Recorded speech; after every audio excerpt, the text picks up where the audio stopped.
Good morning, good evening, whoever you are, wherever you are, whatever you might be doing. We wish to welcome you to the Silverlight Show. The Silverlight shines to illuminate that which lies hidden in darkness. For those of you tuning in today, we welcome you in. Had an interesting conversation with my significant other recently. And we got to, you know, that that playful conversation point that every couple gets to in their life. And I asked her, what are you afraid of? Like what sends chills down your spine? And I was expecting bugs. I know she doesn't like bugs. Spiders, she really doesn't like them. But she went in a different direction. She said ghosts. Now I wish she told me this before Halloween, but we're going to Christmas season. We're going to talk about spooky stuff.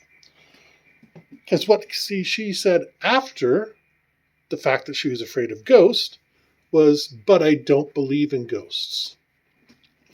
That's peculiar. Not her feelings. There's nothing wrong with her feelings. But it's an interesting mental trick to be afraid of something you don't believe in. For example, I've read all of Stephen King's books.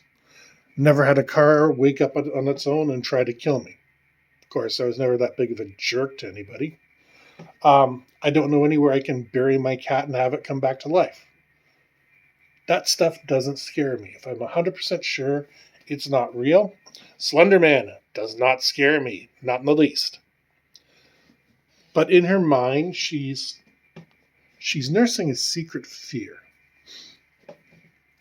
And even though her rational mind is coming out and saying, hey, this doesn't exist, that's suppressing her inner fears. Now, probably as a child, she was told some scary ghost stories, like happens to everybody. And maybe she was in some situations where her friends played a trick on her. There's 10,000 reasons for her to have developed that fear. The fact is, it exists. Now, I'm not going to be a jerk and dress up as a ghost and wake her up in the middle of the night. No. First of all, she's used to my tricks.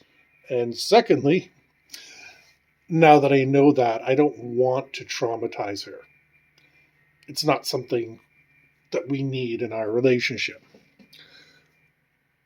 What I find interesting, though, is remember what I said about that duality between what you know and what you know doesn't exist? Yeah, that's a real thing. And it's actually really widespread. Maybe not ghosts. Everybody's a little bit different. But when we're talking that insecurity, most people have gone to an office, and no matter how good you are at reading the room, you're going to pick up on something being off. Maybe it's your pregnant coworker who's not in a good mood, and this is not the day to ask her about the big project. Maybe it's that miserable person in the corner that's miserable no matter what happens. But you subconsciously pick up on these things. Your boss is a jerk and you know yesterday you did something minor wrong and you're dreading being called into their office because he or she or they are going to drag you over the coals. And despite, the modern times being a little more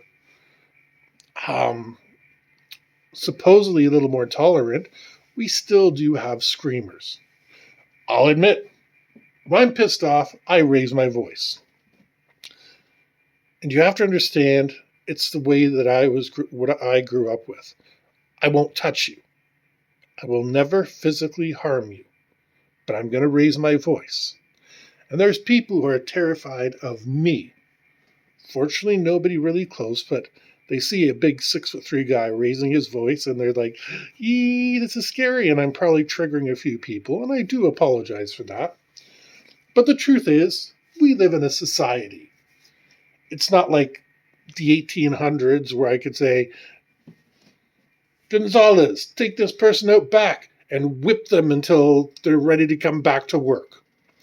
That's not the way capitalism works anymore.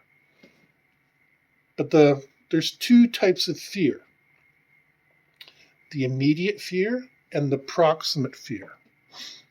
The immediate fear is, oh my God, he's going to yell at me. The proximate fear is that this is going to be the mistake that gets me fired. And this is why so many people work such miserable jobs and hate every second of it, but they don't see an alternative. I worked with a guy that, well, he was, the president or whatever the heck he was of my department, and just the most miserable person you ever met in your life. Second most miserable. But the most miserable person, that's another story. I wasn't afraid of him. Are you kidding? I was bigger than him. I was younger than him. I was stronger than him. I just never knew what the guy was doing. He had no system of organization. He'd get mad at you for random things. And it was just an untenable situation. Wasn't afraid of him. I was afraid of what he could do to me. And it's a survival program that's in our species. Remember, we come from the African savanna. We're not like other monkeys and apes where we could climb trees. Where we evolved, the trees started going away. So it was basically tall grass. So it was worth being a little bit paranoid for our ancestors. After all, that little that you hear, something coming through the grass, could be a snake, could be a tiger, could be any number of things that you do not want to mess with that day or any day. This goes back millions of years, and it's still hardwired into us that we want to switch to an alert mode. Now, a lot of people these days are calling themselves non-confrontational, which is admirable, but it doesn't do you much good when the predators are out there. Be it a tiger, or be it a lion, or be it your boss. And that's kind of what authority is based on today, taking advantage of your inner fears. I have come across bosses, both in my job and other people's jobs, that are wonderful. They're going to coach you. They're going to get the best out of you and stuff like that. Others are still using that primal fear to motivate you. And even though you know there's nothing they can do to you, in the back of your mind, we haven't gotten rid of that ghost. And the non-confrontational people, again, God bless them, they're focused on their job. They're trying to get it done. And anything that breaks their little sphere of influence causes them to become upset. So we have office ghosts, essentially. Spirits that kind of creep around, and on occasion they focus on you, and they're going to make your day miserable. But we're too afraid to do what we need to do to make our lives better for ourselves. Most of the time, if I find somebody truly crappy in an office environment, it's better to just switch offices. We had this customer service agent, and I want to use that term in the loosest possible way. She was still writing stuff down by hand and then putting it in the computer, and she had to have the bills on her table, and this thing had to do this way and everything like that. So you'd come up and say, I need the bill to go to Sears.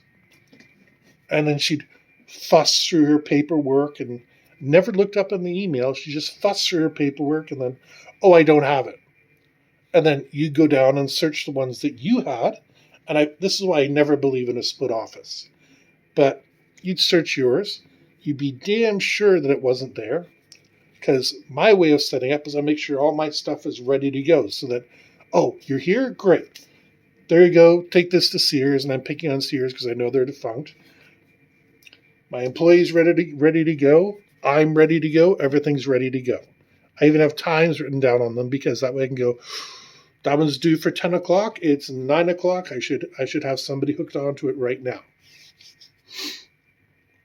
But no, you're panicking, looking around for stuff. Then you go back up a second time and say, can I go through your pile? It's like third from the top. She was terrible. And of course, nothing was ever her fault. No, she was the ghost in the office. She was the one making everybody uncomfortable. But of course, it would be your fault. Whatever she did wrong was your fault. Yeah, I just moved out of the haunted house and found somewhere better. We have to excise these spirits. You can be afraid of somebody. You can be afraid of something. But we have to realize we're all humans. And like I said, I can raise my voice and I can be scary. And I get that. But other people have to realize Silverlight's not pissed off with me. It's just unconsciously he raises his voice because he's emphasizing things, making a point. I don't yell at people. Well, if there's like construction equipment in the background, yeah, I yell because I need to be heard over the construction equipment. But if it's a regular office, yeah, I'm going to raise my voice, but only enough to make sure that you understand how important this part of the task is. This needs to be done. See, I unconsciously did it there. This needs to be done. Some people might think that I'm being aggressive. Other people might say, oh, this is assuming it's me and another person. I'm not doing this on the floor. I'm not going to call you out on the floor. I'm like, come see me in my office. Step into my lair, said the spider to the fly. So we've switched. We've gone from fear of the impossible, although I pass no commentary on the supernatural. I think there is more proof to be found.